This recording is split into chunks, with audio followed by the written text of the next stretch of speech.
Mae'r prosiect bod yn mynd ys 4 blynedd, mae yna groeso i bawb ymuno, enwedig hefo'r iechyd meddwl dyddiau yma, i fod allan yn y goedwigodd a cymryd rhan mewn gweithgareddau sef cadw'n heini a gwneud amryw o bethau crafftia.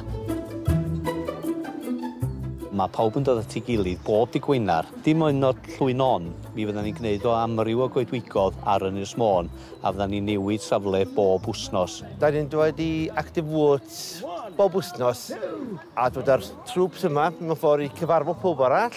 Maen nhw'n cael hwyl, exercises, i cael bwyd efo peth, a gwneud gwaith coed am wrth i bost dywad.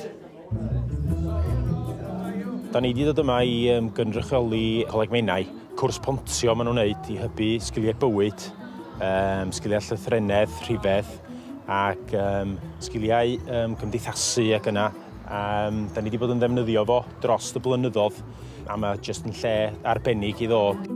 Da ni'n gweithio i gerddi Hilfra, gynnwys i'r Ynys Môn yn Llangoed, a dyn ni yma heddiw i gweithio hefo clienta gerddi Hilfra i cael mwy o sgiliau a independence.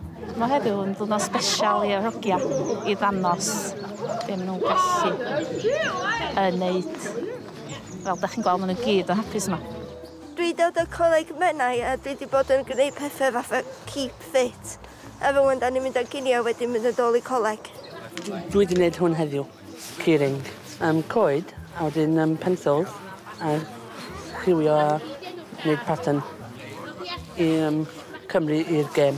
Mae wedi bod yn diwrnod da iawn i fi a sy'n ni'n licio dod i wneud o eto.